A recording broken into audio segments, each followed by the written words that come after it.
Hi అండి మీ అందరికి good morning, శుభోదయం. పొద్దున్న చూడండి వర్షం ఏ విధంగా పడుతూ ఉందో. 4:30 కాడి నుంచి ఒకటే వర్షం అనమాట, విపరీతంగా పడుతూ ఉంది. బియ్యం కడిగి పెట్టేసుకున్నాం. పిల్లల్ని స్కూల్కి పంపించాలి, బాగానే పనికి వెళ్ళాలి కదా.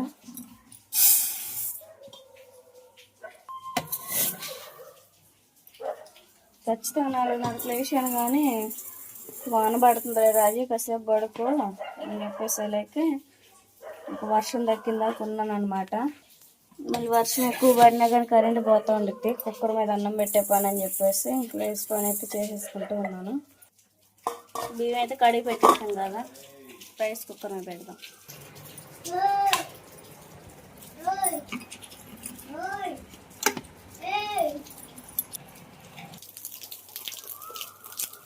టైం వచ్చేసి ఇంకా 5:30 మధ్యలో అయితే ఉంది. తోటకూర పాలకూర అయితే రాత్రి కట్ చేసి పెట్టేసుకున్నాం. శుభ్రం కడిగేసుకొని కర్రీ చేసేసుకున్నాం.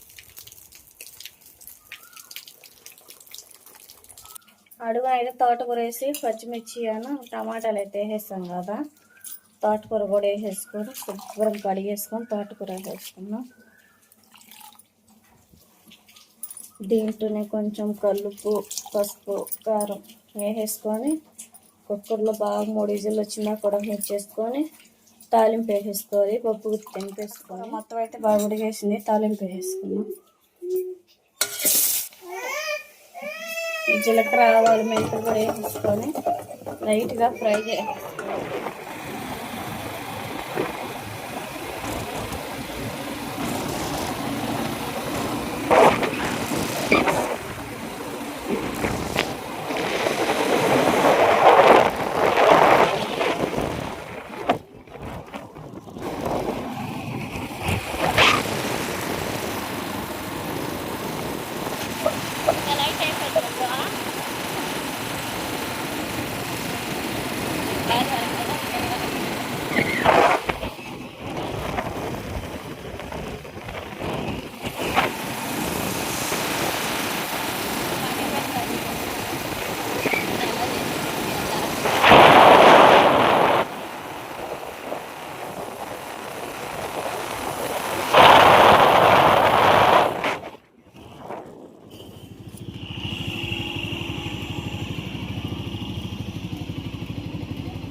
పిల్లరాజే పని దగ్గరికి వచ్చాము, 2 గంటల మాలు కలుపుకున్నాము. అలానే నీళ్ళు కూడా పట్టేసుకున్నాం. ఈ రోజు 2వ శనివారం చెప్పేసి కరెంట్ పోతే మళ్ళీ ఇబ్బంది పడుతుంది అని చెప్పేసి ఒకసారి డ్రమ్కు పెట్టేసుకున్నాం కదా నీళ్ళు. ఇంకా పని స్టార్ట్ చేయాలి, టాబీ పట్టుకోవాలి. అందుకంటే ముందుగా కడుపులో ఒక ముద్ద పోవాలి. కడుపు ఎత్తుకుంటేనే ఏ పని చేయగలుగుతాం, కొండనైనా ఎత్తగలుగుతాం. అది కష్టజీవుల ఏమంటారు ఫార్ములా. కడుపు నిండా పువ్వు ఉండాలి ముందు, అంటే అన్నం ఉండాలన్నమాట. రాజులు మరి వచ్చేసి ఏం పచ్చడి రాజు ఇది? శనక్కాయల పచ్చడా? పప్పే నాకు ఆకుకూర. అబ్బో కళ్ళకి మంచిది. రాజు మొలికే కలిపేద్ది. నువ్వు అర్థం కాదు రాజు, ఇంకా పెద్ద కళ్ళు అయితే చూడలేను. చాలే జర్నీలు చేయలేకపోతున్నాం ఫస్ట్.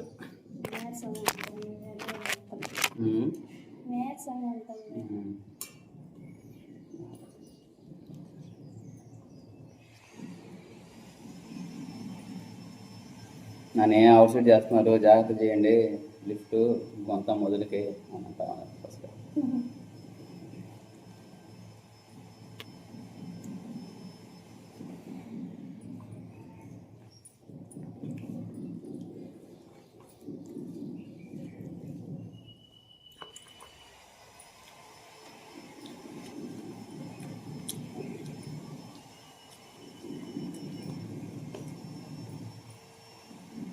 వల్ల చాలు కొంచెం చాలు చాలేనా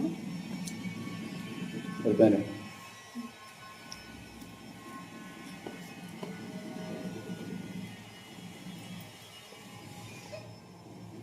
మంచిది.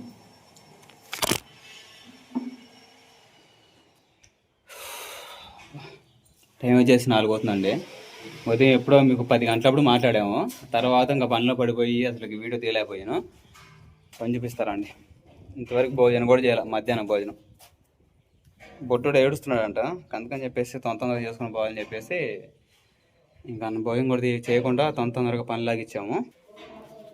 అదిగోండి పైనుంచి మొదలు పెట్టుకొని ఈరోజు 3వ రోజు ఇంతవరకు అయిపోయింది. ఇంకా కింద ఫ్లోరే ఉంది, కొంచెం ఉంది. అది ఒక రోజు అయితే అయిపోయింది ఓవరాల్గా. ఇది కనబడుతుందా? పైనుంచి దగ్గర 60 అడుగుల పైనుంచి కింద వరకు చేసుకుంటూ వస్తున్నాం రాజీ నేనే, మళ్ళీ ఎవరు కాదు. ఇది రేపు చేసుకోవచ్చు రాజీ, సరేనా? ఆకలి అవుతుంది. ఇప్పుడు అన్నం పెడతా లేదా? ఇంటికి పోయాను సార్. సరేపా. చెంపలు బాగలేంది బాగా నొక్కున్నావా?